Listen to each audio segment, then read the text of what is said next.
കനത്ത മഴയെ തുടർന്ന് തെന്മലയിൽ പലയിടത്തും മണ്ണിടിഞ്ഞ് നാശനഷ്ടം. 7 വീടുകൾ തകർച്ചാ ഭീഷണിയിലായി. ബ്രോഡ്ഗേജ് നിർമ്മാണത്തിന്റെ ഭാഗമായി സമീപത്തെ കലുങ്ങുകളെല്ലാം മണ്ണിട്ട് നികത്തിയിരുന്നു. ഇതേ തുടർന്ന് വെള്ളം കെട്ടി നിൽക്കുന്നതാണ് മണ്ണിടിച്ചിലിന് പ്രധാന കാരണമെന്ന് നാട്ടുകാർ പറയുന്നു.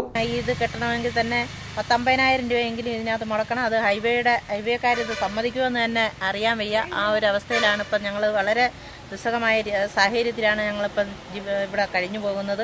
മുറ്റത്തേക്ക് കാലെടുത്ത് വെക്കാൻ കഴിയാത്ത അവസ്ഥയിലാണ് പല വീടുകളും. മണ്ണിടിച്ചിൽ ഭീഷണിയെ തുടർന്ന് ഒരു കുടുംബം വീട് മാറിപ്പോയി. റെയിൽവേ അധികൃതരോ പഞ്ചായത്തോ പ്രശ്നത്തിൽ ഇടപെടുന്നില്ലെന്ന ആക്ഷേപവുമുണ്ട്. ഈ റെയിൽവേയുടെ പണിയുമായി ബന്ധപ്പെട്ട് റെയിൽവേയുടെ അടങ്ങളിൽ വെള്ളം കെട്ടിക്കിടക്കുകയും അതിന്റെ കലങ്ങുകളെല്ലാം അടഞ്ഞ് ഇപ്പൊ കലങ്ങിൽ കൂടെ വെള്ളം മുൻകാലങ്ങളിൽ കലങ്ങിൽ കൂടെ വെള്ളം പോവായിരുന്നു. ഇപ്പോൾ എന്നാൽ കലങ്ങൾ പണി നടക്കുന്നതുമില്ല. അങ്ങനെ ആ കലങ്ങിൽ വെള്ളം അടഞ്ഞു കിടക്കുകയും അതുമാതിരി വീട്ടിൽ ഇരിക്കുന്ന ഭാഗങ്ങളിൽ ഈ 300ഓളം വീടുകൾ ഈ ഏരിയയിലുണ്ട്. ആ വീടുകളുടെ എല്ലാം സ്ഥിതി ശോചനീയാവസ്ഥയിലാണ്.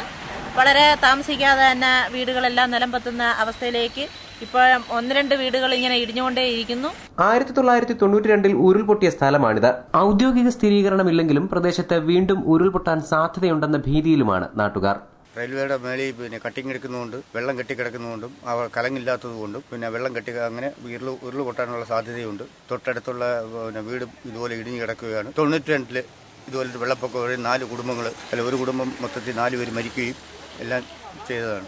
ഭരണപക്ഷത്തിന്റെ ആളുകളായാലും ശരി, പഞ്ചായത്ത് തലത്തിലായാലും ശരി, ഞങ്ങൾക്ക് വേണ്ടുന്ന താമസ സൗകര്യങ്ങൾ ഒരുക്കുകയും ഞങ്ങളെ പുനരധിവസിപ്പിക്കാനുള്ള ഒരു പദ്ധതി തയ്യാറാക്കുകയും ചെയ്യണമെന്നാണ് ഞങ്ങൾക്ക് ഇതുമായി ബന്ധപ്പെട്ട് പറയാനുള്ളത്.